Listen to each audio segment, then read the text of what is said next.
Leandro, Bom, tudo bem? tudo ótimo. Eu sou o professor Marco Antônio Fernandes de Oliveira, aqui da Universidade de Santa Cruz, tá? E a gente fica muito honrado aí com a tua presença, por ter aceito esse convite, tá? Para falar desse tema, que hoje é extremamente importante. E apenas para contextualizar, né? Nós temos aí também alguns participantes aí de fora da universidade, que, como a gente fez uma rápida divulgação, né? Então, o pessoal também veio de empresas que a gente conhece, enfim, aqui da própria universidade, outros colegas professores, tá? Então, além dos nossos estudantes, né, nossos mestrandos, nós temos outros participantes. Então, no final vai ficar um evento aí já de alto nível aí por conta desse nosso público aí, né, diverso aí que está participando desse momento. Mas então, assim, eu vou deixar para que tu te apresente, tá? E conduz aí a tua apresentação como achar melhor, fica bem à vontade, tá? Ocupa o tempo como tu achar melhor. Talvez no final, né, se tu puder deixar um espacinho, um outro talvez vai querer fazer alguma pergunta, alguma questão, né? Porque quando é normal que isso aconteça, né? A gente vai aumentando a nossa curiosidade sobre o assunto e pode acontecer de alguém querer fazer alguma pergunta. Se tu pudesse tudo, se não puder, tiver outros compromissos, óbvio que a gente vai compreender. Fica bem à vontade quanto a isso. Perfeito. Bom, professor Marco, Diego, obrigado pelo convite. Estou bastante empolgado de estar aqui. Essa agenda, ela se constrói em rede, então essa abertura ela é necessária para essas trocas, porque são através dessas trocas que a gente gera, de fato, mais oportunidades, né? Eu sou Leandro Corrêa, eu estou gerente de Gente, Diversidade e Inclusão para a Divisão Brasil da Arcos Dourados, e a minha carreira aqui no McDonald's começou há 20 anos atrás, como atendente de restaurante em um dos nossos restaurantes. Tive a felicidade de passar por diferentes posições dentro de operações ao longo de 10 anos, e há 10 anos fiz a transição para a área de pessoas. Sou do sul do Brasil, eu sou de Santa Catarina, tive uma passagem por Curitiba, outra pelo Rio de Janeiro, e hoje vivo em São Paulo. E eu conto sempre essa passagem porque essa trajetória, ela foi me construindo repertório para movimentar essa agenda, principalmente o período que eu tive no Rio de Janeiro, foi quando eu mais rompi bolhas daquilo que eu tinha de vieses e que se reproduziam nas minhas decisões. Então eu tive exposto a uma realidade muito diferente da realidade que eu cresci, e isso contribuiu muito para aumentar meu repertório e vir trabalhar para essa agenda. Hoje eu lidero as iniciativas de diversidade e inclusão para todo o Brasil, seja os restaurantes operados pela Arcos Dourados ou os restaurantes franqueados. Então, esse programa que eu vou apresentar para vocês, ele impacta hoje diretamente pelo menos 60 mil pessoas, as 40 mil que a gente emprega aqui diretamente e outras 20 mil que estão nas franquias. Eu vou compartilhar uma tela para facilitar essa conversa, mas fiquem à vontade para interromper a qualquer momento, fazer perguntas. O objetivo aqui é tornar essa conversa, de fato, uma conversa, né? E que facilite aí a compreensão de quem nos assiste. Se vocês tiverem minha tela, eu peço só que vocês me confirmem, que eu tenho um pouquinho de dificuldade, às vezes, com o Meeting. Tá aparecendo aqui pra gente. Perfeito, obrigado. Eu começo dizendo que as pessoas confundem um pouco os conceitos de diversidade e inclusão, e eu gosto sempre de começar trazendo um pouco mais de nitidez sobre esses conceitos. Diversidade são as características que nos tornam diferentes uns dos outros, né? Então pode ser o tom de pele, pode ser o tipo de cabelo, pode ser a nacionalidade, pode ser a estatura, enfim, todas as características que de fato a gente carrega. E inclusão são os esforços feitos para incluir ou não essa diversidade. Então, uma coisa não está junto da outra. Embora costuma se falar muito em diversidade e inclusão, são coisas diferentes e que exigem esforços diferentes. Então, uma empresa pode ser diversa, sem esforço nenhum, ou ela pode ser diversa a partir de ações intencionais ou ações afirmativas. Mas a diversidade ela vai ser sempre uma consequência dos esforços que você faz ou não em termos de inclusão ou do contexto em que essa organização está inserida. E quando fala assim diversidade, a gente costuma se concentrar ou entender que a gente está falando basicamente de gênero, raça, orientação afetivo-sexual, condição de deficiência, mas eu também gosto de relembrar que diversidade vai para muito além disso. Hoje é fundamental que a gente olhe também para a condição de pessoas em situação de refúgio, para pessoas em situação de vulnerabilidade. A gente precisa considerar a religiosidade ou espiritualidade das pessoas, porque muitos dos vieses que nós carregamos, eles são influenciados por esse contexto da religião ou da espiritualidade. Existe uma diversidade de corpos, uma diversidade de escolaridade. Então, vai para muito além desses principais marcadores. E para as empresas que não estão olhando para essa agenda, isso está custando caro. Eu gosto também de dar visibilidade disso, porque as pessoas ainda tem aquelas que acreditam que a área de gente ou a área de pessoas é aquela área que abraça árvores, né? E não é uma realidade. Falar da agenda de diversidade e inclusão é também falar de negócio. E quem não está fazendo isso está tendo que pagar uma conta cara. E aí, antes de entrar propriamente no plano, eu quero percorrer alguns marcadores para dar visibilidade do porquê é importante mobilizar essa agenda, mas também justificar por que o nosso plano de diversidade e inclusão aqui na Arcos Dourados considera principalmente 6 grupos ou 6 pilares de trabalho. Primeiro, no que diz à diversidade de gênero, as mulheres são a maioria na população brasileira, as mulheres são 52% da população brasileira, e elas também são a maioria saindo do ensino superior. Mas isso não se reproduz no mercado de trabalho formal.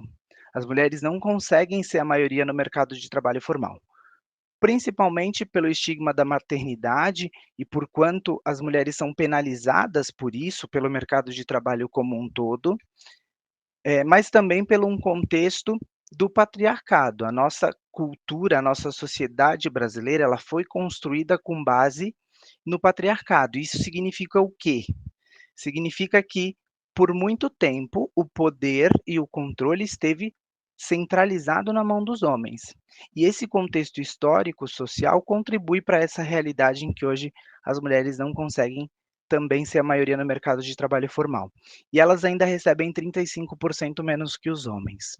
Uma pergunta que me costumam fazer aqui é: mas esse receber menos, ele está equivalente às posições? Então significa que uma mulher que ocupa a mesma posição de um homem recebe 15% menos, desculpa. Não, na verdade não. Sim, existem algumas pesquisas que apontam por nível hierárquico ou por nível salarial, mas não é esse o caso. Esse aqui é um retrato do Ministério da Economia, que aponta a média salarial de homens versus a média salarial de mulheres empregadas no mercado de trabalho formal, que é e-social, é o que as empresas reportam para o governo mensalmente em relação à remuneração das pessoas. E aí, quando a gente olha para o contexto étnico-racial, assim como a sociedade brasileira foi construída sobre o patriarcado, ela também foi construída com base na escravização de pessoas. E a gente tem reflexos disso na nossa sociedade ainda de maneira muito significativa. Eu costumo dizer que existe Brasil muito mais tempo com escravização de pessoas do que sem escravização de pessoas. Parece algo muito distante o encerramento ou a imposição do término de escravização de pessoas, mas é algo ainda recente no nosso histórico.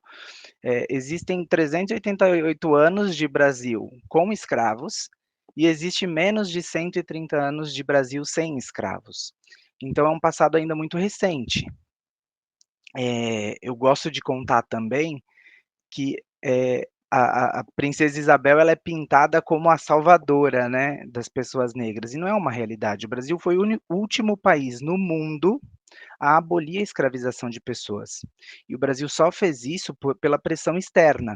E aí isso se reflete de diferentes formas na nossa sociedade. 56% da população brasileira se autodeclara negra. E aqui para contribuir um pouquinho de letramento para quem ainda não pegou bem esses conceitos, pessoas negras são as pessoas pretas e pardas. Isso segundo a classificação de raça imposta pelo IBGE, que é o Instituto Brasileiro de Geografia e Estatística. Então, quando a gente vai se referir a pessoas negras, a gente pode se referir como uma pessoa parda ou como uma pessoa preta, mas o conjunto dessas duas classificações de raça geram ou resultam no que são as pessoas negras ou a população negra. A população negra é maioria no nosso país, hoje é 56%. Não consegue ser a maioria no ensino superior, é 40%, e é 40% por conta da lei de cotas. Sem a lei de cotas, a gente não teria essa realidade. Eu gosto também de dar visibilidade disso, porque tem uma discussão muito grande na nossa sociedade ainda do quanto é necessário as leis afirmativas, né, ou as políticas afirmativas, e eu costumo dizer que a primeira lei de cotas, ela foi uma lei que não favorecia pessoas negras. A primeira lei de cotas que existe na história do nosso país é uma lei que determinava que as escolas técnicas só podiam ser frequentadas por donos de terras. Essa é uma lei da década de 1880, um pouco antes da abolição da escravatura. Quem eram os donos de terras naquelas épocas? Eram as pessoas brancas, ou os europeus, os imigrantes europeus, que vieram também por ações afirmativas, que chegavam ao Brasil e tinham condição de receber terra. Isso fez com que as escolas técnicas fossem frequentadas só por pessoas brancas, e aí as gerações seguintes foram beneficiadas com isso. Já as pessoas negras, com a abolição da escravatura, elas foram libertas, mas jogadas nas ruas sem nenhuma ação afirmativa, e por consequência disso, reuniram os quilombos ou as primeiras favelas. E aí, naturalmente, as gerações seguintes dessas pessoas sofrem com as consequências disso, ou precisam lidar com as consequências disso. Isso faz com que as pessoas negras não sejam a maioria no mercado de trabalho formal, elas são 42%, mas elas são a maioria na informalidade. Quando considera-se a média salarial de pessoas brancas versus pessoas negras, existe um gap de 35%. E se é que é possível dizer, numa pirâmide hierárquica de gênero e raça, a gente tem no topo dessa pirâmide homens brancos e na base dessa pirâmide as mulheres negras. E a diferença salarial entre esses dois grupos é de pelo menos 48%. Isso porque nós, pessoas brancas, frequentamos ou ocupamos espaços de maior poder, por consequência, temos melhor remuneração, e as pessoas negras são a maioria nas posições operacionais, ou nas posições de serviço, seja no serviço doméstico, no serviço de limpeza dentro das organizações, ou no serviço de assistência à saúde, etc. Isso resulta nessa diferença também. Segundo a última PNAD, que é a Pesquisa Nacional de Domicílios, que é uma pesquisa que é feita pelo IBGE anualmente, ela aponta que 24% dos brasileiros possuem algum tipo de deficiência, que pode ser corrigido ou não. Então, por exemplo, uma pessoa com baixa visão, mas com uma lente ou com um óculos consegue corrigir isso, ela entra dentro desses 24% também. Mas 7% da população brasileira não tem condições de corrigir essa perda. Aí sim, são pessoas que têm alguma perda funcional. A gente está falando de 7%, são mais de 18 milhões de pessoas nessa condição. As pessoas com deficiência, embora são 24% ou 7%, depende do ponto de vista aqui da população, elas são só 1% do mercado de trabalho formal, mesmo com a lei de cotas que exige que as empresas tenham até 5% dos seus quadros de pessoas com deficiência, né? E 23% delas têm ensino superior. Então, a justificativa de não estarem no mercado de trabalho não necessariamente está ligada à falta de escolaridade. E ainda dessas pessoas com deficiência que estão no mercado de trabalho, ou seja, desse 1% que está no mercado de trabalho, que é pessoa com deficiência, menos de 1% ocupa posições de liderança. Então, aquelas que conseguem acessar o mercado de trabalho, acessam para posições operacionais e, na maioria das vezes, permanecem estagnadas nessas posições operacionais. Quando a gente fala da população LGBTI+, aqui, esses 2 primeiros dados, vocês vão perceber que ele é conflituoso. O grupo Gay da Bahia, que é um grupo pioneiro na militância LGBTI+, aqui no nosso país, aponta que hoje 16% dos brasileiros são pessoas LGBTI+. O Instituto Ipsos, que é um instituto de pesquisa focada em marketing e poder de compra de consumidor, ele também aponta que a população LGBTI+, no Brasil é de 16%. Pela primeira vez na história que o IBGE perguntou isso, esse marcador, né, de identidade de gênero e orientação afetivo-sexual, foi em 2022, e o IBGE só perguntou por uma exigência do Supremo Tribunal Federal. E aí, nessa pesquisa feita pelo IBGE, que é a PNAD também, ela trouxe que 1,9% da população LGBTI+, 1,9% da população brasileira é LGBTI+.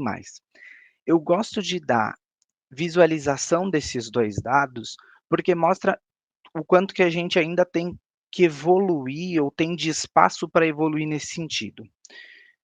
Se batem na minha porta o grupo Gay da Bahia, que é um grupo pioneiro no desenvolvimento de políticas afirmativas para a população LGBTI+, no Brasil, e pergunta a minha orientação afetivo-sexual, se eu sou uma pessoa LGBTI+, eu vou ficar mais confortável de responder.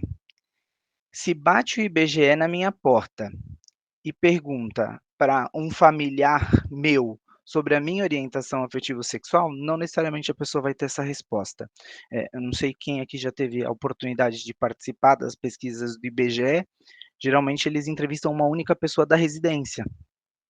E aí tem esse dado muitas vezes distorcido. Isso por quê? Porque muitas pessoas LGBTI+, não conseguem falar da sua orientação afetivo-sexual dentro de casa. Essa pesquisa de 2021 da Mais Diversidade até traz um retrato disso, onde que 83% das pessoas falam sobre a sua condição com a família. 55% apenas conseguem falar no ambiente de trabalho formal sobre essa condição e apenas 15% conseguem falar com a liderança. Eu, como uma pessoa que ocupa uma posição de liderança, eu me preocupo muito em ver esse 15%, porque se as pessoas que eu lidero não se sentem confortáveis para ser quem elas são comigo, ou falar disso abertamente comigo, muito provavelmente elas também vão se sentir intimidadas em contribuir com ideias, em questionar as minhas opiniões, em questionar as minhas ideias, e isso dificulta ou acaba impactando, né, na capacidade de inovação do nosso negócio. Então, acho que aqui tem um outro retrato do quanto é importante falar disso. E não menos importante, a expectativa de vida de uma pessoa trans no Brasil é de 35 anos de idade. Isso, para mim, é sempre muito assustador de falar. De cada 10 assassinatos de pessoas trans no mundo, 4 acontecem no Brasil. O Brasil é o país que lidera essa estatística de assassinatos de pessoas trans, desde que essa pesquisa a nível global começou a ser feita, que foi em 2013. Na última medição, o Brasil teve no ano de 2022 154 assassinatos de pessoas trans. O país segundo colocado teve menos de 100, que é o México. Então ainda existe um gap gigantesco entre o segundo lugar e o Brasil. Isso significa que ser uma pessoa trans no Brasil é viver com um contador de tempo infinitamente diferente da realidade das pessoas cisgênero, que, por exemplo, é o meu caso. E aí, quando a gente fala de gerações, hoje no Brasil a gente já tem cerca de 55 milhões de pessoas acima de 50 anos de idade. A expectativa de vida do brasileiro, que lá na década de 80 era de 62 anos, hoje já é de 76. E as projeções feitas também pelo IBGE apontam que em 2050, pelo menos 1/3 da população vai ter mais de 60 anos. pensem no McDonald's, né? Quando a gente entra no McDonald's, a gente vê a galera sempre muito jovem. Hoje, mais de 80% das pessoas que trabalham com a gente aqui têm até 24 anos. Nessa realidade de um país que está envelhecendo mais rapidamente, que as pessoas vão ter que ser produtivas por mais tempo, se nós aqui não estivermos olhando para essa realidade, o nosso negócio ele está fadado ao insucesso, porque existe um risco de nós não termos pessoas para operar o nosso negócio se a gente não mudar o nosso modelo de operação, se a gente não desenvolver caminhos alternativos para que pessoas 40, 50, 60 a mais se sintam confortáveis em condições de trabalhar com a gente e de produzir no nosso negócio. E aí eu dou visibilidade sempre desses dados históricos para contar que diversidade e os esforços que a gente faz para incluir essa diversidade, eles, para além de ser uma coisa inteligente a se fazer, significa também uma reparação histórica, uma oportunidade social, mas uma estratégia de sobrevivência dos negócios. Não é abraçar árvores, é criar soluções para ter empresas com capacidade criativa e de inovação que gerem resultados. E como a gente aqui tem feito isso? A gente reúne essa estratégia de diversidade e inclusão considerando a perspectiva dos nossos clientes, das pessoas que visitam os nossos restaurantes e escritórios, mas também as perspectivas das pessoas que trabalham com a gente, as expectativas e necessidades dos investidores e também todo o contexto ligado à governança do nosso país. Isso tudo aqui está centralizado numa estratégia ESG que chama-se Receita do Futuro. É uma estratégia, o nosso planejamento estratégico de sustentabilidade e compromisso social, ele perpassa por 3 pilares. Um desses pilares é diversidade e inclusão, que fica sob responsabilidade de um comitê de diversidade e inclusão que chama-se Somos e que tem como sponsor o nosso acionista majoritário, Wood Staton, e também presidente do conselho. Acho que isso dá muito tom da importância que a gente traz para esse tema, né, e da relevância que isso tem para o nosso negócio.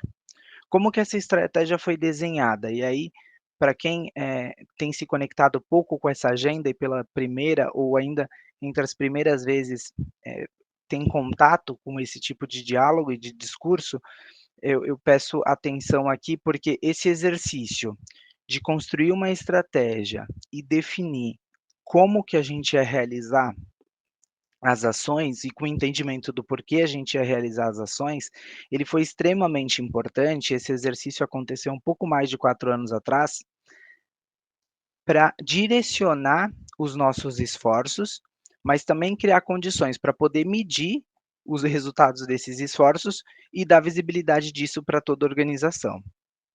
Então a gente entendeu que fazia sentido essa estratégia estar distribuída ou dividida em 3 pilares. O primeiro deles é assegurar ações para poder atrair, desenvolver e acelerar a carreira da diversidade de talento. O segundo, com os esforços de construir e nutrir sempre um ambiente de trabalho inclusivo para todas as pessoas. E por último, o de criar uma cultura de diversidade e inclusão em todos os nossos stakeholders, ou impactando todos os stakeholders da nossa organização. E aí, uma vez definida essa estratégia, ou os pilares que iam compor essa estratégia, a gente precisou fazer um segundo exercício, que foi de analisar o que a gente já tinha construído.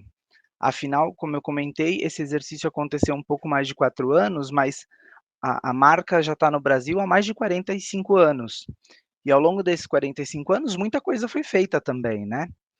Então, tinham coisas que a gente não fazia e que nessa estratégia a gente precisou considerar e trazer para uma linha de produção o que precisava ser construído, mas tinham coisas que a gente já fazia, talvez com menos profundidade, e que a gente pudesse aqui, ou deveria aqui, impulsionar. E por último, tem coisas que a gente já fazia muito bem, era referência para o mercado e que aqui cabia só acelerar. Depois de fazer esse exercício, nós definimos uma série de ações para sustentar cada um desses pilares. E dentro dessas ações, a gente tem processos ou projetos, de novo, que precisavam ser construídos, outros impulsionados e outros acelerados, mas que iam fortalecer toda essa estratégia. Então, quando a gente olha na primeira coluna, no primeiro pilar, em diversidade de talento, a gente precisou desenvolver um censo, que hoje é referência para o mercado já, toda a metodologia de aplicação e de engajamento. Os nossos censos de diversidade e inclusão aqui, eles sempre têm um engajamento superior a 80%, o que é um case quando comparado ao mercado.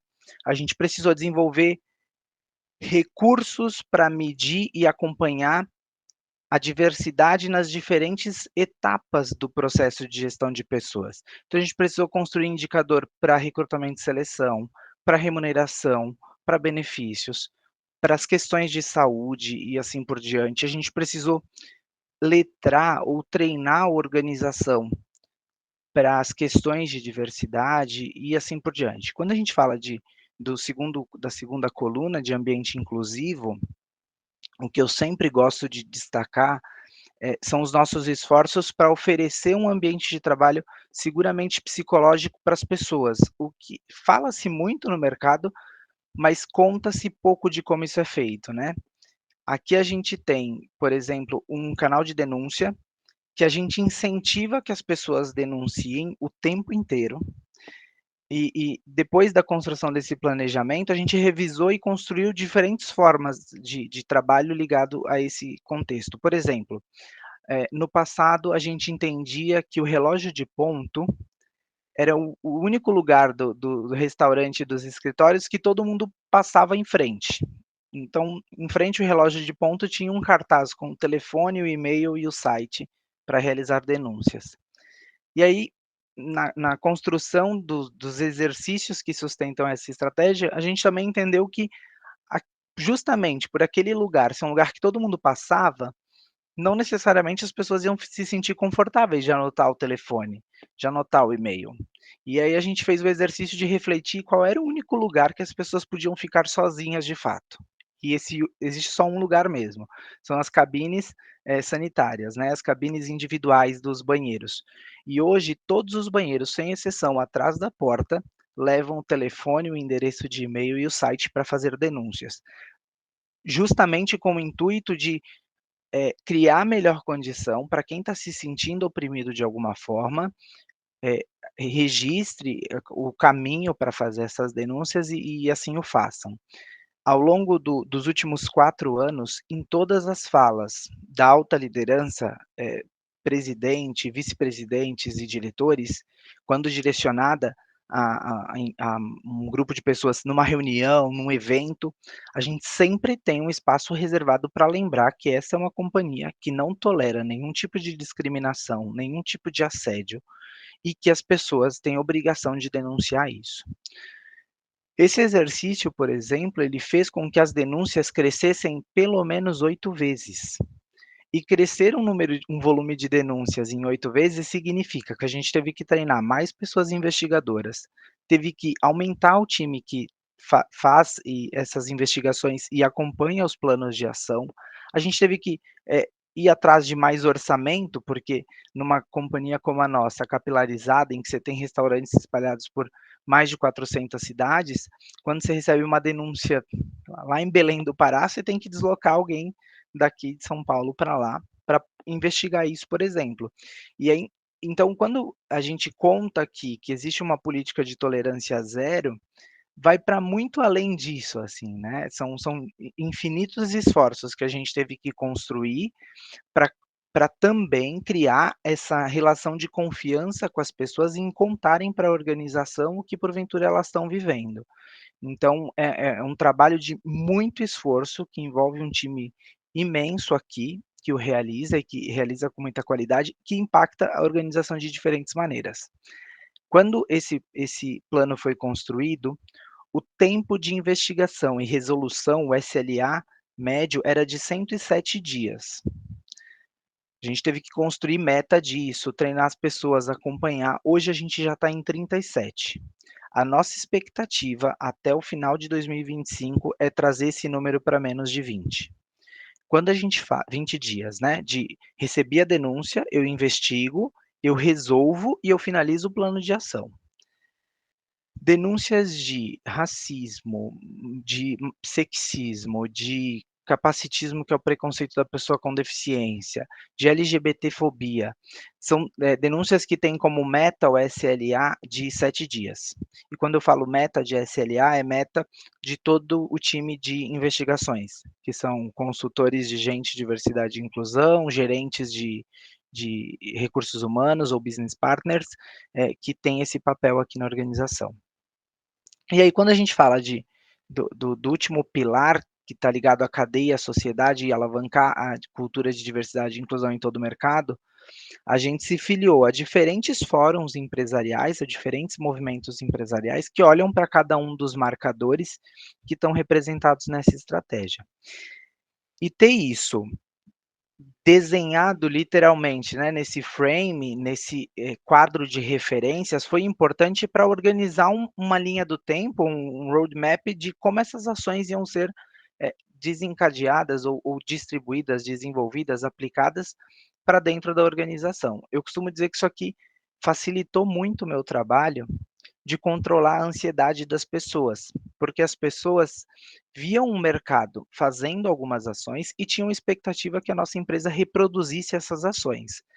Mas muito do que o mercado faz não aplica-se ao nosso negócio ou aplica-se de maneira diferente. Então a gente precisou dar visibilidade desse plano para as pessoas, até para que elas entendessem o que a gente estava fazendo, por que a gente estava fazendo ou por que a gente não estava fazendo. Eu vou voltar até uma tela aqui. Se vocês verem, esse mapa aqui, ele está atualizado com o ano 2024, tá? Aqui está vermelho ainda, ou seja, tem a necessidade de construção de grupos de afinidade. Na grande maioria das vezes, o que as empresas fazem em termos de planejamento de diversidade e inclusão é sair lançando grupo de afinidade.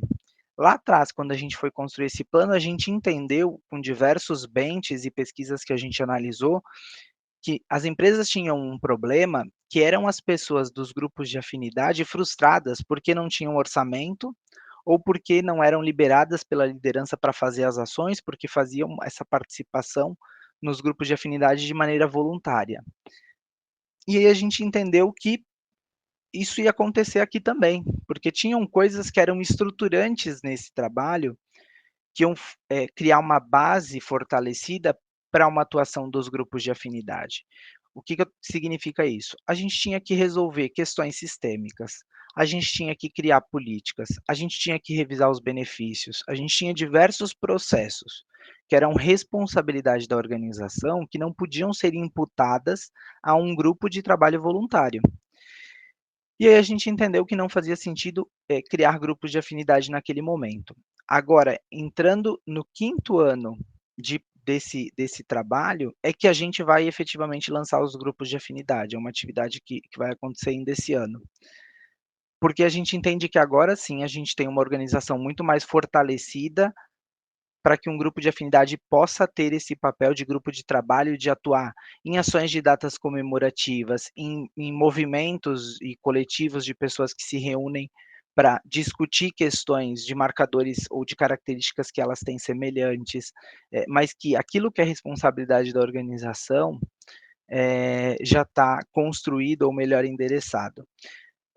Um outro exemplo que eu gosto de trazer é quando a gente fez o primeiro censo de diversidade e inclusão, a gente identificou que 7% das pessoas que trabalham com a gente, eu estou falando de um pouco mais de 3.000 pessoas, nos restaurantes operados, né, diretamente por nós, diziam que faziam uma única refeição ao dia, que era a refeição que eles faziam lá com a gente, no nosso negócio. Isso significava que em casa elas não tinham o suficiente para elas comerem ou seus familiares.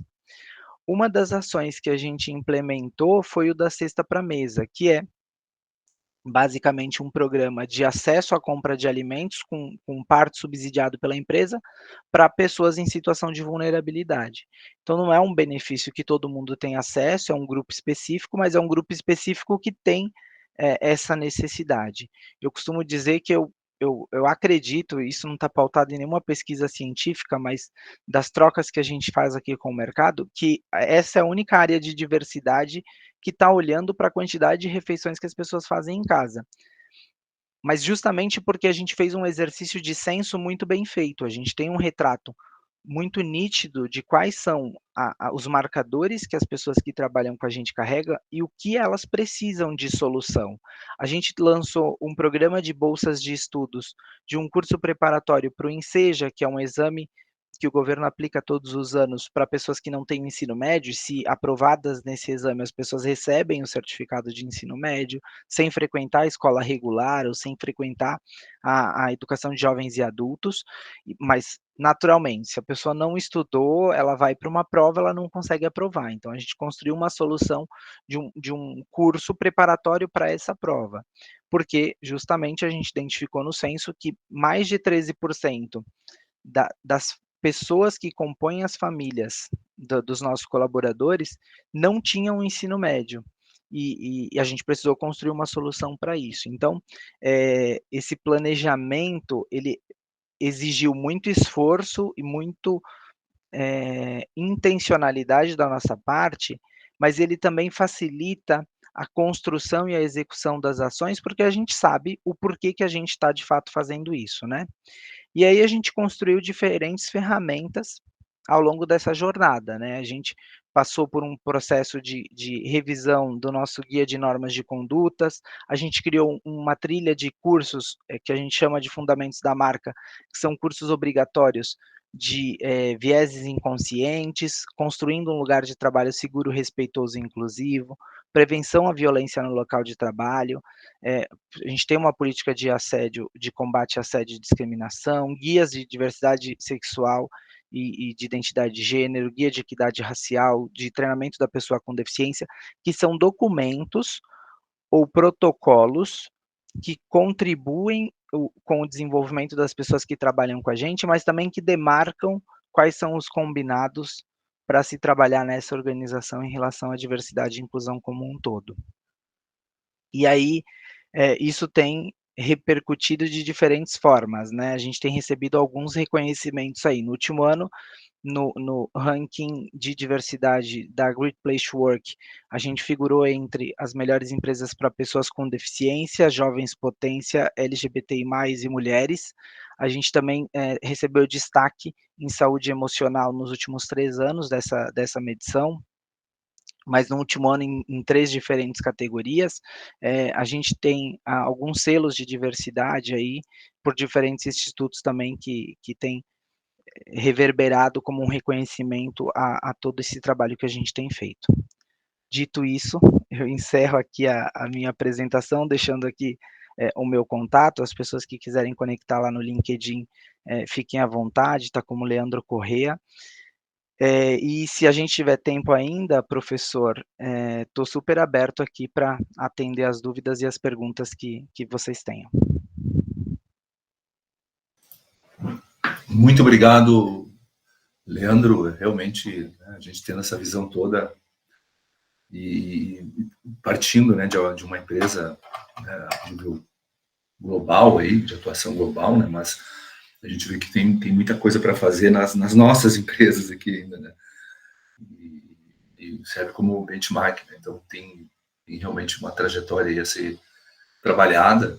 E é importante, claro, que daí que nem você falou, né? Não interessa se a empresa tem 50 ou 50 mil, né? Ela vai ter que se preocupar com isso, ela vai ter que dar atenção, a devida atenção a isso, de um jeito ou de outro, né? E claro, daí nos cabe nós, gestores, né, achar os melhores caminhos aí, mas é muito importante ter as referências, né, porque a partir delas a gente então começa a pensar as adaptações, as realidades, né, que vão se apresentando. Mas enfim, pessoal, o momento é do público. Eu quero agradecer então aqui, a gente chegou a ter mais de 20 pessoas aqui conectadas, né? Foi legal, tá? Eu vi alguns aí das empresas aí que a gente tem mais contato, né? Outros acho que são colegas aqui da universidade, pessoas ligadas à universidade, mas muito bom. Então, qualquer um aí pode questionar, inclusive a plateia aí, o pessoal que veio, né? Então estamos dentro, isso aqui é uma amostra de uma aula do mestrado profissional da Unisc, né? Como eu falei, então a gente está já fazendo também aqui um test drive para quem quiser um dia, né, colocar isso como uma estratégia pessoal, né? Estamos aí para poder ajudar também. Mas vamos lá, pessoal. Professor, eu vou abrir aqui muito mais com um comentário, né, reforçando o Leandro, que é um colega de trabalho, 10 anos, né, Leandro, que a gente já se conhece, e assim como ele acompanhou a minha trajetória aqui na empresa, eu acompanhei a trajetória dele nesses últimos 10 anos, posso afirmar que é uma referência, é uma pessoa de expoente hoje dentro da empresa, né, que tem feito um trabalho magnífico, né? E aí aproveito para fazer um comentário. Eu trabalho na área de segurança do McDonald's para os convidados que estão aqui. Então hoje eu sou gerente da divisão Brasil da área de segurança e está muito atrelado, né, o impacto sobre nossas pessoas quando nós falamos de discriminação ou processo ou atitudes discriminatórias, né? Então hoje, só para vocês terem uma ideia, o maior volume de ocorrências que nós temos em nossos restaurantes está relacionado diretamente com a desinteligência entre pessoas, né? E bom percentual dessas desinteligências, desses confrontamentos, né, seja físico ou verbais, tem uma relação direta com processos discriminatórios, seja ele motivado pela raça, pela condição física, enfim. Então, é um esforço muito grande da empresa em trabalhar também nesse aspecto, mas reverbera também nos outros departamentos. Então, é uma estratégia da companhia, né, Leandro? Então, acho que um grande diferencial, quando nós começamos a falar sobre isso com a liderança de estamos tendo problema no relacionamento das pessoas, e isso faz parte, é uma das pontas, né, existentes, esse processo de desenvolvimento de pessoas, né, no fundamento da marca, né, buscando trazer treinamentos de comunicação não violência, comunicação não violenta, e fomentar esse tipo de comportamento nos restaurantes, não só pelo fato de ter aí esse viés que o Leandro trouxe muito bem trazido, mas também no impacto direto nas nossas pessoas, na segurança das nossas pessoas e na segurança do nosso negócio. Então, isso é um tema latente, né, que se elevou fortemente no período pós-pandêmico também, por uma mudança comportamental das pessoas. Então, hoje é um foco da empresa, e eu acredito que, como a gente, pela representatividade que nós temos no mercado, né, Leandro, é um reflexo da sociedade. Então, pela quantidade de jovens que nós temos hoje e a diversidade deles que estão hoje trabalhando em nossos restaurantes, acaba tendo isso como um reflexo da sociedade, né, o relacionamento entre as pessoas. Então, termino essa fala agradecendo ao Leandro e abrindo aí também a oportunidade dos demais colegas e visitantes interagirem com ele. Diego, obrigado pelo comentário. Eu vou complementar aqui também dizendo que, por exemplo, a gente emprega mais de 900 pessoas trans hoje. E num país que a expectativa de vida de uma pessoa trans é de 35 anos de idade, representa que essas pessoas que trabalham com a gente, elas sofrem violências dentro do ambiente de trabalho, né? E a gente tem que lembrar disso e criar soluções para isso. Eu, em algum momento, numa visita a restaurante, eu conheci a Tiana, que é uma travesti, hoje gerente de plantão, que começou a trabalhar com a gente ainda com a identidade masculina e que fez a transição de gênero trabalhando com a gente. E eu perguntei para ela assim, qual é a tua expectativa? O que você sonha para a tua carreira, para a tua vida? Ela disse, de verdade? Por favor, disse, passar os 35 anos. É muito chocante ouvir isso. Quando eu disse que esses exercícios furaram muitas das minhas bolhas, é esse tipo de exercício, de quando você tem contato com alguém muito diferente de você, e que você vê que você vive ou desfruta de alguns privilégios que essa pessoa não desfruta, não tem como olhar para essa realidade e não se mexer, né, e não fazer nada. Então, acho que muitos desses movimentos eles existem, eles só existem em razão do que a gente tem aqui de contexto. o Diego comentou do protocolo de fundamentos da marca, que nasceu pós-caso João Alberto, Rio Grande do Sul, aquele moço ou aquele senhor que foi assassinado dentro de um dos supermercados do Carrefour. Por uma razão do destino foi no Carrefour, poderia ter sido no McDonald's, poderia ter sido em qualquer negócio de varejo. Então a gente precisou pensar protocolos aqui também para prevenir isso. E que eu destaco isso porque eu, particularmente, eu sou envolvido ou engajado com essa agenda por propósito. Eu adoro fazer isso, eu sou apaixonado pelo meu trabalho. Mas tem gente que não é apaixonado, mas também tem que fazer, porque isso impacta diretamente os negócios. E se a gente não tem isso em consideração, pelo amor ou pela dor, a gente vai ter que olhar para essa agenda. Então, quanto antes você estiver aberto e direcionar programas para essa frente, melhores resultados vocês vão obter nos negócios de vocês. Mas, enfim, se alguém tiver pergunta, fica à vontade aí, ou para levantar a mão, abrir o microfone. Estou super aberto, não tem pergunta sensível. Estou entendendo que esse é um ambiente seguro e o ambiente de educação ele permite a gente falar de tudo. Exato. Então, estou aberto aqui. Fica à vontade, pessoal. Sim, Leandro, eu disse a Mari que ia falar, Tanto Pode faz. falar, Mari. Se quiser falar também, posso. Não, pode falar, depois eu... Tá. Acho que a minha fala, acho que vai também mais de acordo ali com o Martins, né? Acho que é mais um comentário, né? Acho que é tão legal ver, né? Eu fico muito feliz em escutar e ver o que está sendo feito pela organização, né?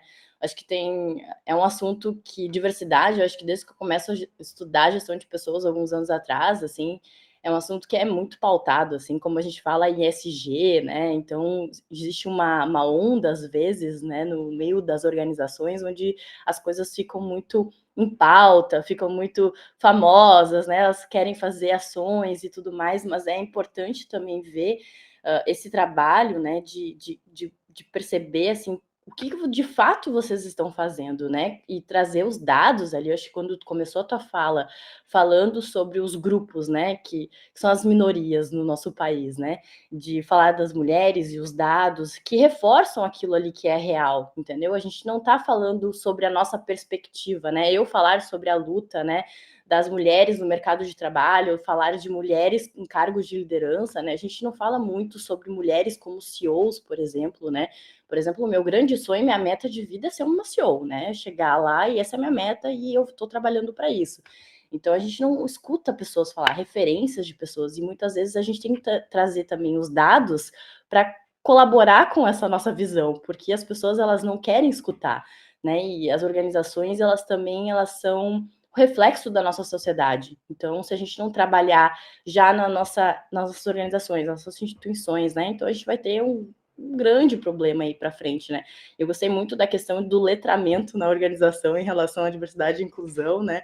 Acho que isso é um grande desafio, mas eu acho que é necessário hoje em dia, né? Tu mesmo falou ali, a gente estava conversando na aula, né? Existe uma grande competitividade no mercado, né?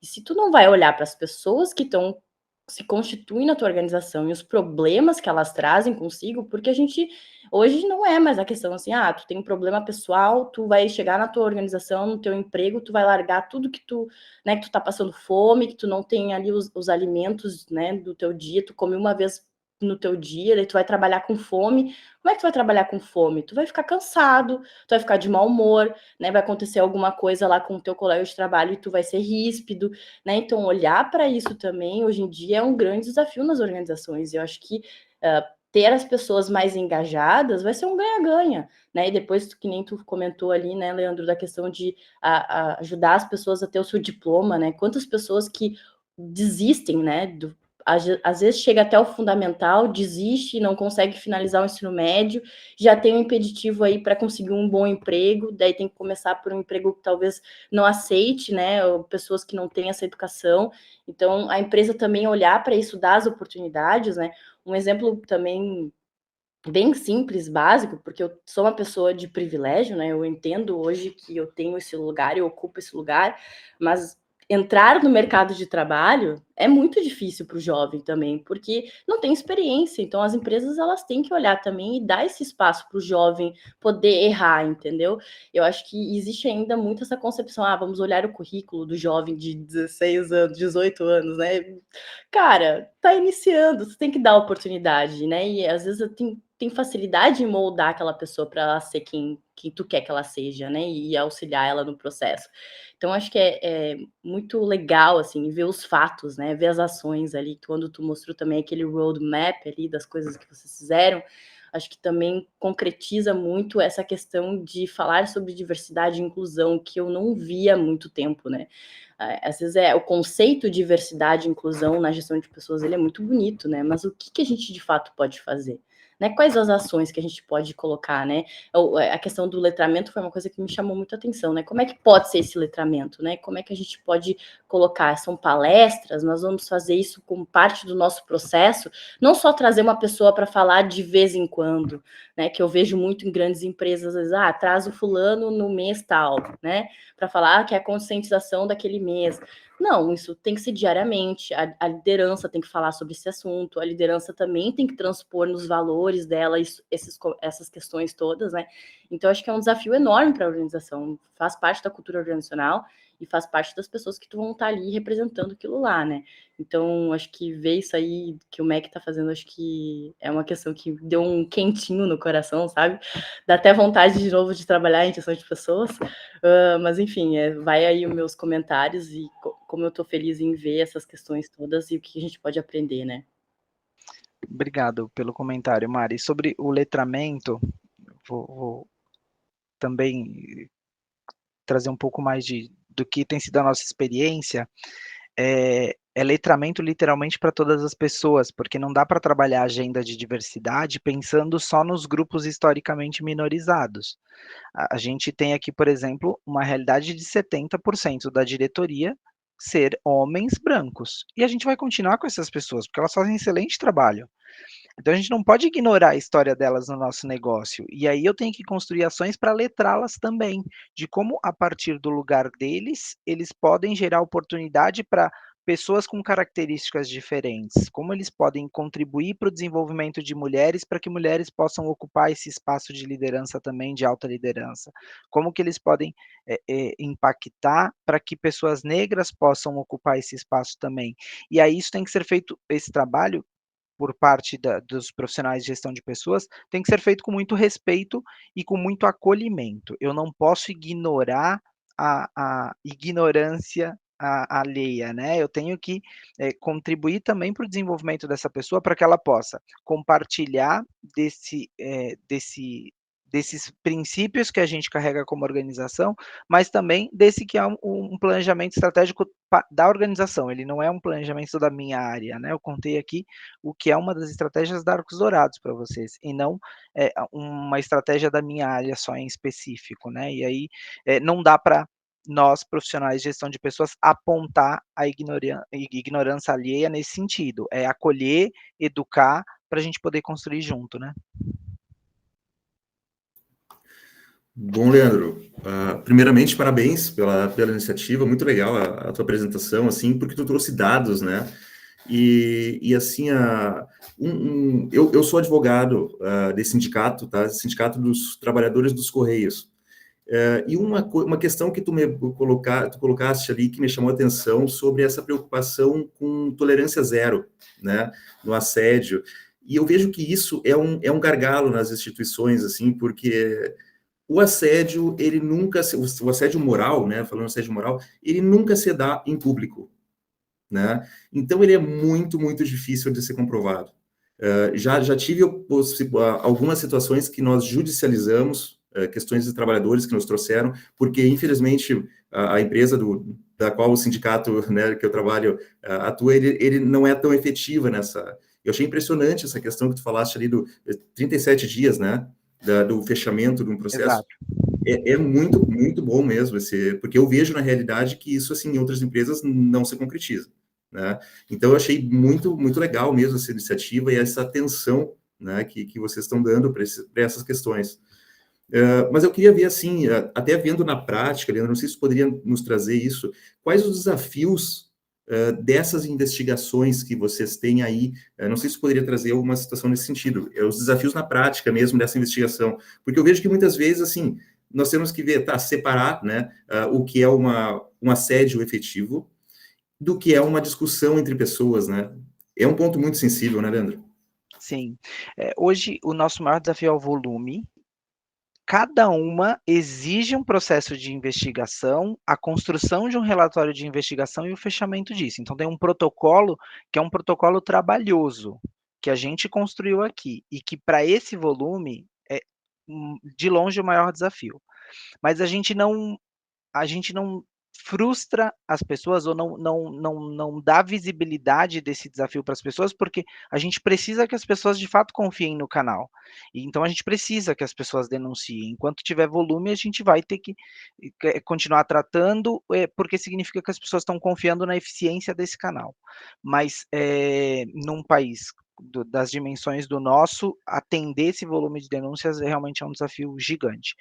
Durante o processo de investigação, os desafios que a gente foi se deparando ao longo do tempo, a gente foi mitigando com preparação da equipe de investigação. Nossa equipe são 22 hoje profissionais de investigação, que são altamente treinados para poder lidar com o processo como um todo, né? Então a gente já trouxe a LEC, que é uma consultoria referência global em investigação interna. A gente trouxe a equipe da KPMG com profissionais que estiveram dentro das investigações da Lava Jato, por exemplo, para treinar as técnicas de investigação do nosso time. Porque uma investigação interna vai olhar a imagem, vai olhar documento, vai entrevistar as pessoas, vai fazer a cariação, enfim, tem uma série de processos para isso. O time, como hoje é muito bem treinado para isso, consegue fazer isso com bastante expertise. Mas a gente também tem um volume significativo de denúncias improcedentes. A gente tem pelo menos 52% das denúncias hoje classificadas como improcedente, e apenas 48% ou é procedente ou é procedente em partes. E aí você precisa colocar a mesma energia numa denúncia que é procedente do que uma denúncia improcedente. Eu digo que a improcedente dá até mais trabalho, porque você provar que não é procedente aquilo e assinar você esse documento tem uma responsabilidade muito significativa.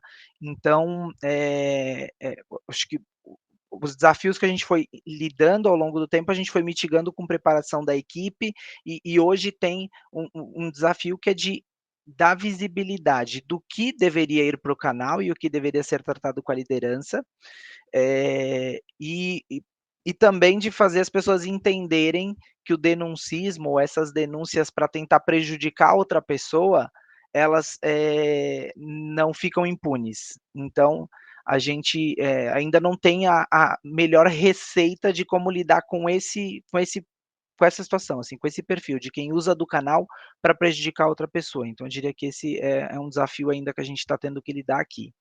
Mas, no todo, ter uma política definida, por exemplo, essa política de tolerância zero, ela inclui uma matriz de sanção.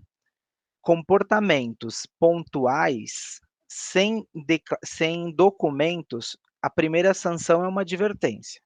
Comportamentos habituais com documento, a primeira sanção é uma suspensão de 3 dias.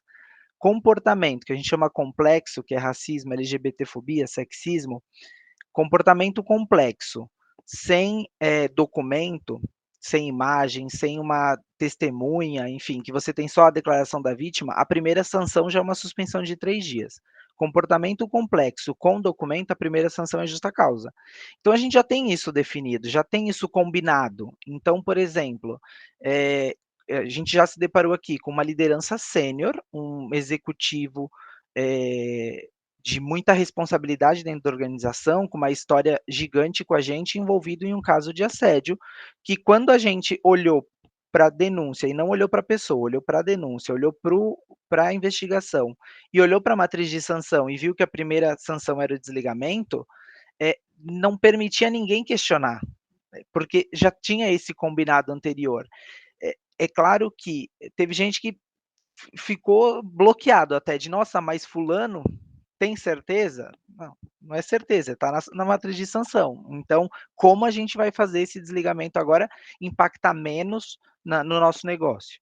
Então, que são desafios que eu acho que as empresas, a maioria das empresas tem que lidar, mas que a gente mitigou com uma política bem estruturada, um processo bem construído, as pessoas preparadas para lidar com isso, que faz com que hoje facilite esse trabalho, mas ainda tenha essas pontas aí para cobrir, como eu comentava, do volume e do denuncismo, ou das pessoas que usam o canal de maneira inapropriada, né? Mas que a gente aqui tem se esforçado muito para encontrar caminhos para lidar com isso, Diego. Espero ter respondido aí tua pergunta. Não, beleza, perfeito, é isso mesmo. Obrigado, Leandro. Imagina, aqui no chat eu vi que o Ricardo perguntou do maior desafio de implementação de todo o projeto. Acho que tem um desafio inicial, que é de fazer as pessoas entenderem o porquê a gente estava mobilizando essa agenda. Então, lá no começo, a gente teve que contar muito para as pessoas, dar visibilidade desses dados, por exemplo, para justificar por que a gente estava fazendo esses movimentos.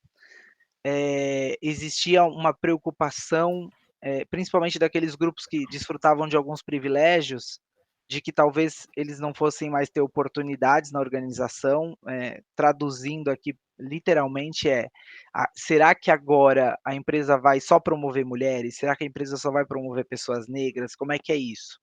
Então, acalmar essa ansiedade, traduzir ou justificar, qualificar esse projeto para todas as pessoas da organização foi um desafio.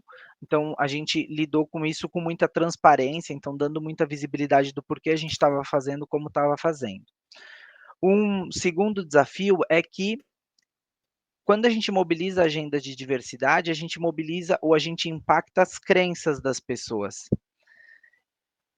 Quando, por exemplo, eu crio uma ação afirmativa para pessoas trans ou para pessoas com deficiência menos que a sociedade está mais sensibilizada, mas, por exemplo, pessoas trans, pessoas cisgênero que não concordam ou não aceitam ou não respeitam o que é a transexualidade ou a transgeneridade, se incomodam com esses movimentos. E aí, fazer as pessoas entenderem que não se tratava delas, e sim de outras pessoas, e que as ações estavam direcionadas a incluir outras pessoas, porque elas também tinham o direito a ser respeitadas dentro da nossa organização, foi um desafio, e é um desafio constante, que a gente tem do lado de cá. E aí a gente lida com isso, se preocupando muito com todo mundo mesmo, e tendo ações para todos os grupos e que impactem a todas as pessoas, porque aí quando eu tenho uma ação que impacta outro grupo,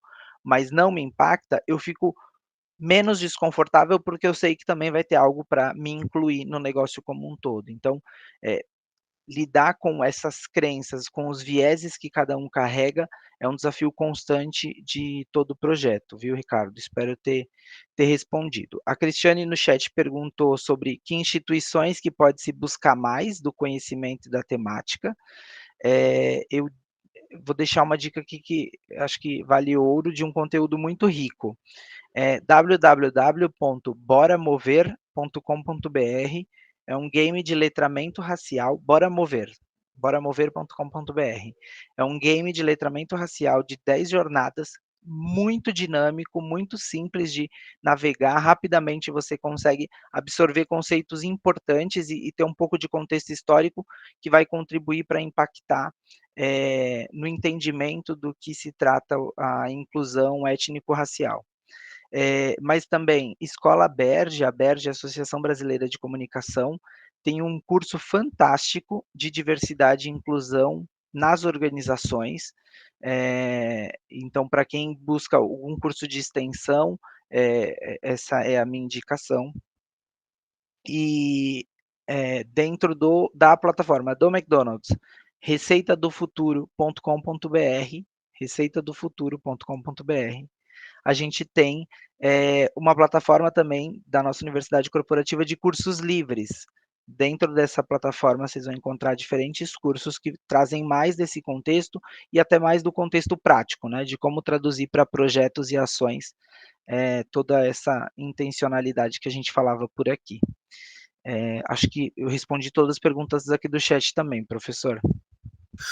Sim, sim. Se ainda tivermos um tempinho, me permite, não sei, a gente tinha programado mais ou menos 1 hora, posso... Da minha parte, sim. Sim, tranquilo, pode continuar. Tranquilo? Rapidamente, então. Antes de mais nada, parabéns, Leandro, pela atenção que a tua gestão dá a esse tema, foi muito legal de conhecer. A minha pergunta, assim, e aí no limite do que pode ser aberto de informação, né? Mas é mais uma curiosidade para entender um pouco da correlação do momento em que vocês deram uma maior ênfase ao tema, incentivaram as denúncias, o quanto evoluiu, né, em termos de redução mesmo na incidência de denúncias procedentes, o processo de conscientização, e vocês falarem abertamente sobre o tema, né, com os colaboradores. Então, minha pergunta vai mais no sentido o quão sensível aos movimentos, né, quanto se responde a esses movimentos. E também com uma curiosidade do modo mais amplo, aí eu sei que é difícil de mensurar, né, mas acho que se tem algo positivo que, historicamente, nesses últimos anos, a gente vem falando muito mais sobre o tema, então minha curiosidade é saber o quanto as pessoas estão se sensibilizando e, na prática, exatamente reduzindo, né, os atos discriminatórios ou de qualquer cunho, como já citado. E também tem uma curiosidade, porque deve ser um grande desafio para uma multinacional como o MEC tratar de particularidades locais. Então, também, sem precisar colocar estado A, cidade B, assim, mas se vocês ainda identificam uma correlação forte com a incidência de casos nos diferentes locais, nas diferentes culturas locais, né? Ou seja, tem culturas, tem estados onde ainda tem uma discrepância muito grande em relação a outros, ou a gente nacionalmente está mais ou menos na mesma página? Essas são as minhas questões. E obrigado mais uma vez pela apresentação. Obrigado pela pergunta, é uma ótima pergunta, Daniel. Em relação às denúncias ou às atitudes discriminatórias, a gente até aqui não mediu uma redução, a gente tem um crescimento exponencial, mas a gente acredita que isso se dá porque antes as pessoas não confiavam no canal. E aí a gente tem considerado fator de sucesso o aumento das denúncias, porque isso traduz de que cada vez mais as pessoas confiam na organização para lidar com isso.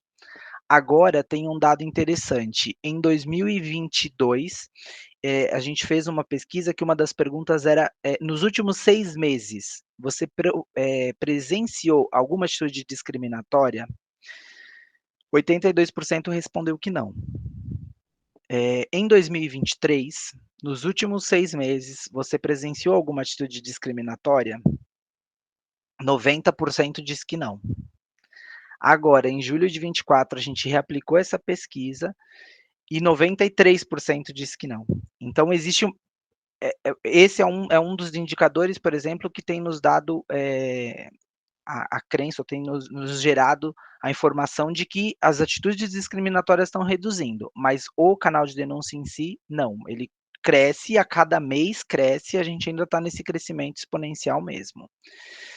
Mas, de novo, porque as pessoas entendem que a gente, de fato, resolve as questões que elas trazem no canal. Porque trazer para a meta dos investigadores, o SLA, uma meta bastante arrojada, com peso significativo no bônus dessas pessoas, contribui para que eles sejam mais rápidos na investigação e na resolução, tratem com prioridade, e que resolvam de fato, para que não sigam vindo denúncias, porque se você faz uma investigação e você não resolve, vai vir outra depois. Então você tem que de fato resolver, né? Então a gente ainda tem isso como contexto. E sim, as questões regionais impactam muito, a gente usa muito os dados aqui para poder mapear os possíveis comportamentos e aonde eles vão acontecer, e a gente aprende muito com a experiência, e você tem características locais que contribuem para um tipo específico de comportamento ou para recorrência de alguma situação. Mas a gente também tem aqui como característica de negócio algo que nos privilegia como organização, porque 40% da média e alta liderança começou as suas carreiras em restaurante como atendente de restaurante, como foi o meu caso. Eu digo que eu estou com 20 anos de companhia, mas entre os meus pares eu sou o mais novinho. Os meus pares têm tudo 28, 30, 32 anos na companhia. Isso faz, e ao longo dessas trajetórias, a gente também, por diferentes razões, viveu e trabalhou em diferentes regiões do país.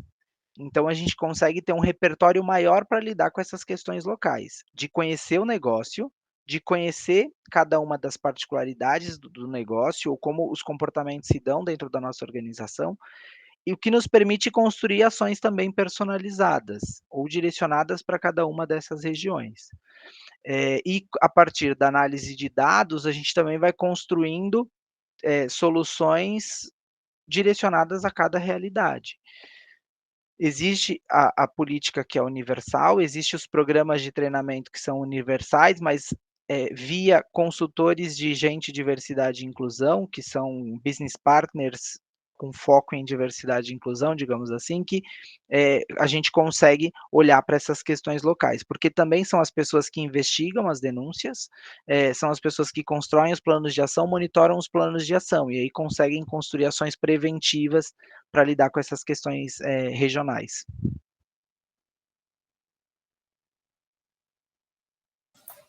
Muito bem.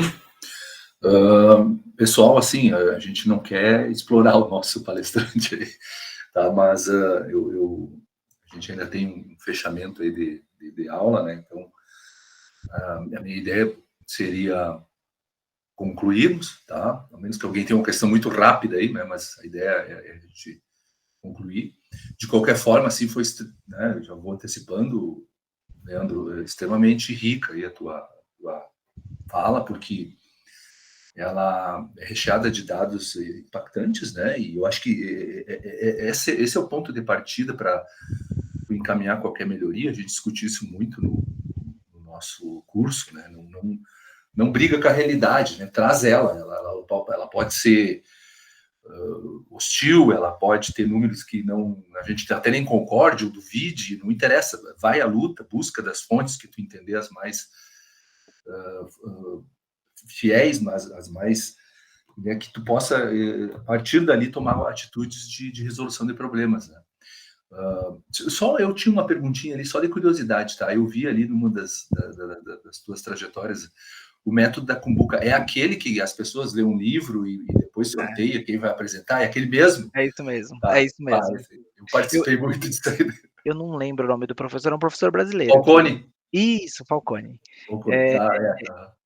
Todo o time aqui, a liderança de recursos humanos, que virou gente, diversidade e inclusão, tem um exercício que já tem 4 anos, a gente se encontra a cada 15 dias, a gente tem o desafio de ler um livro ou parte de um livro, no encontro sorteia a pessoa que vai conduzir a discussão, a pessoa sorteada tem que apresentar o que leu, os aprendizados e mediar uma discussão.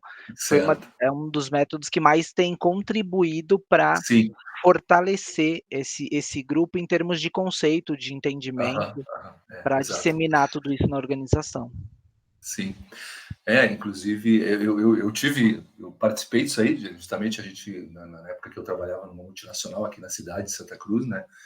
A consultoria que a gente contratou foi do professor Falcone, e ele trouxe esse método, né? E nós praticávamos religiosamente.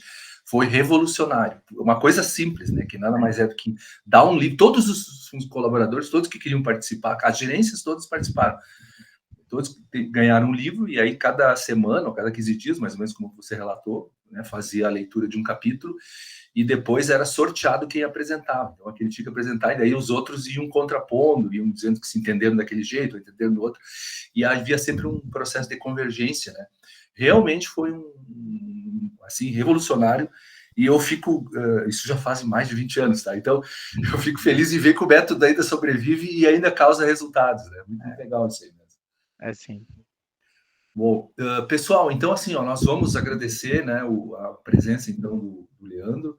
Eu também quero agradecer a presença dos convidados, participantes que estiveram conosco aqui, tá? E é isso, tá, Leandro? Talvez em algum momento a gente te contate de novo para falar de outras questões, enfim, né? Me parece assim, sempre ouvir a visão de uma empresa que trabalha a nível mundial, com tanta diversidade, com tantos desafios em locais, regionais, né? São experiências extremamente válidas para enriquecer aqui o nosso aprendizado. Então, eu agradeço muito, e qualquer coisa que precisar aqui da universidade, a universidade é uma universidade comunitária, muito integrada aqui com a comunidade, então a gente temos um parque tecnológico, enfim, também temos uma série de interações empresariais aqui, locais regionais, né, mas temos também empresas de outras regiões, né, que estão integradas conosco, e obviamente que o McDonald's seria muito bem-vindo aqui, caso viesse a se integrar em algum estudo, em alguma pesquisa. Fique à vontade, que a universidade está a serviço da comunidade. Perfeito. Obrigado, professor, pelo espaço, Diego, pelo convite, e os colegas todos que me ouviram aqui com muito respeito e atenção. Um abraço e bom final de aula aí para vocês. Tchau. Tchau. Obrigado, Leandro. Um abraço. Valeu, tchau. Obrigado, Leandro. Muito bem.